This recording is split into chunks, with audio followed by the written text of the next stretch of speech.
Welcome to our live meditation. We're not going to do a technique-based meditation here, but a more natural, spontaneous meditation. So allow me to just talk you into, so to speak, the meditative state of consciousness.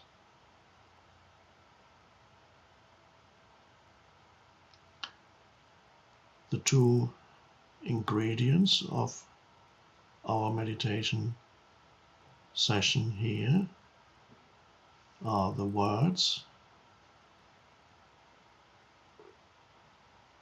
and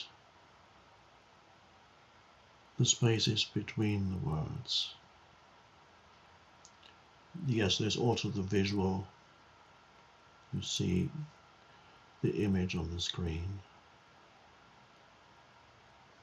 But mostly it's the words that you pay attention to, and there's the silent spaces.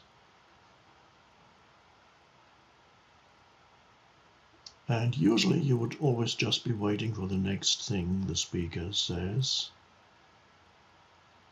But here, to enter the meditative state of consciousness, you become aware of the silent spaces too. You just notice them, like now.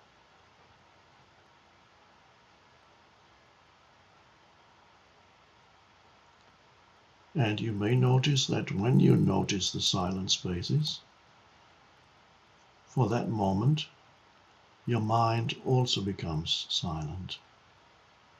In other words, there is a brief cessation of thinking without loss of consciousness,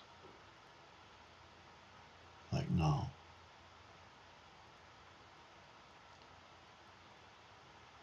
That is the beginning of the meditative state.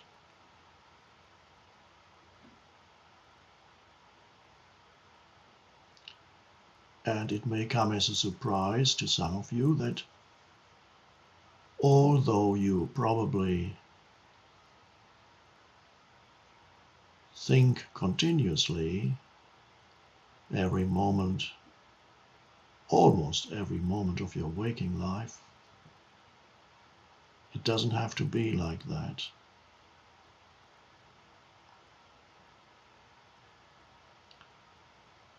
You can invite into your life these still or silent spaces.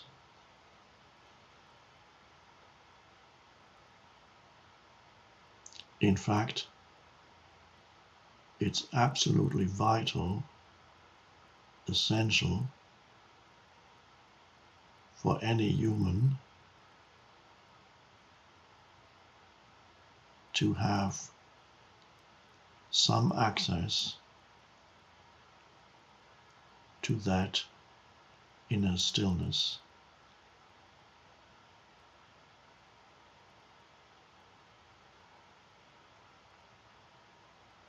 Because that inner stillness is a source of great power and aliveness.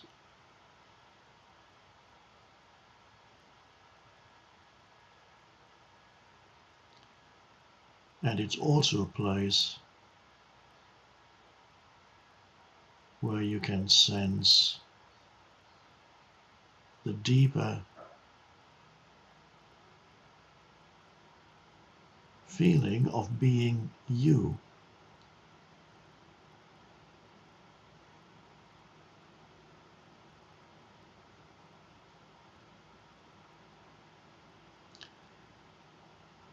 The word I is used a lot. It's probably one of the most frequently used words in the language. I.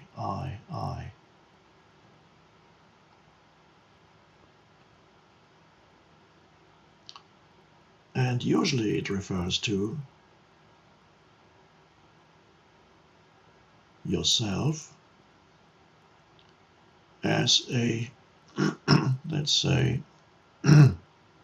historical person, a person with a history. The history of you makes you into who you are as a person, your past.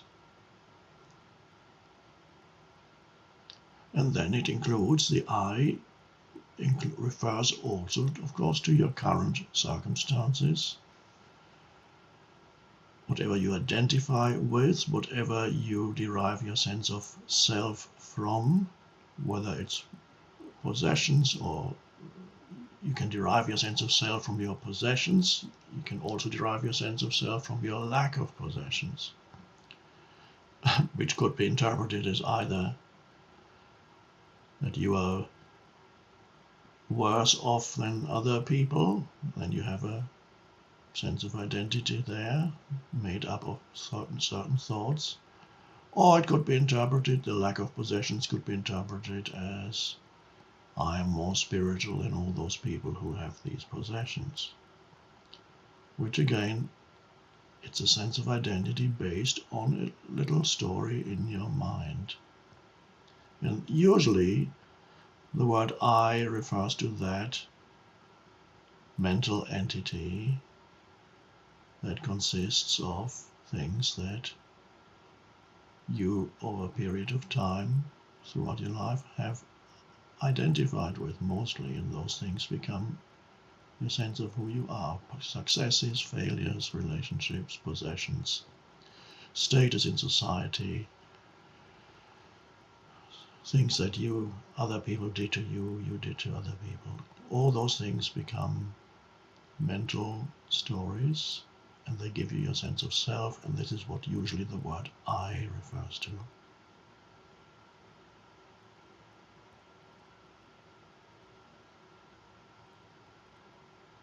And most people don't realize that there can be a deeper meaning to I, a deeper sense of identity than one that consists of your personal history.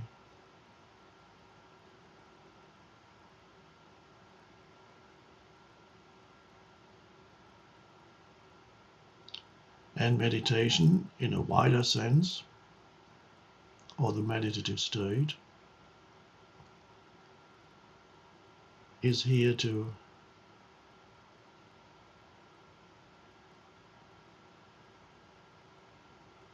help you realize that there's more to you than your personal history or the story in your mind about who you are, which may be predominantly great, that may be a fiction, but I'm better than most people. It may be predominantly negative, I'm a victim of everybody else. Or it may be a mixed bag for most people. It's probably a mixed bag of good and bad.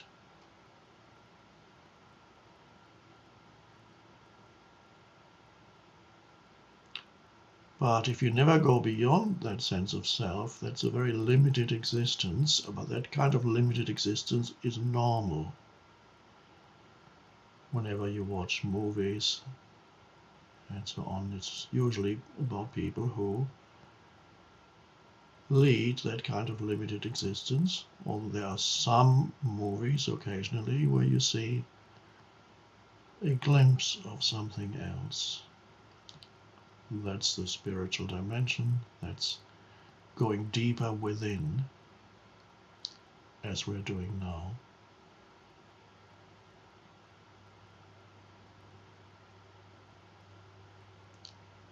So when we come to that, you may remember I said be aware of these silent spaces.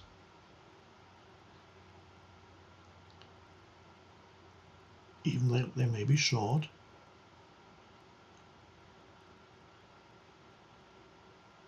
And as you become aware of the silent spaces, your mind becomes still.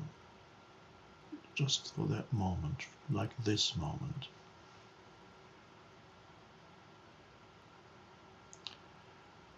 Your mind becomes still means, of course, there is a cessation, a stopping of thought. The voice in the head, as I sometimes call it, suddenly stops speaking. There's no longer any mental commentary about what's going on here or now, and there's no longer a mental projection into some future moment like what am I going to have for dinner or lunch or tomorrow. So what's left of you when there is that brief cessation of mind activity, but you have not gone to sleep. You are as alert as you were before. In fact, you are more alert than when you were engaged in thinking. And suddenly you go, oh. And for a moment, what's left of you is that alert presence. And the historical person has kind of temporarily disappeared. It's quite interesting.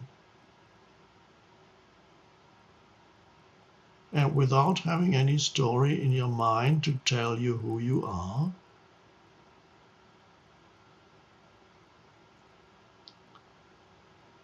you nevertheless get a very strong sense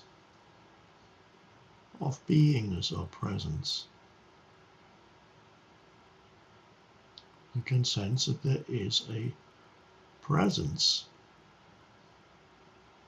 And of course that presence is perceiving through that presence is the background to your sense perceptions. But right now you hear the voice, you see the image on the screen, but no particular commentary on it.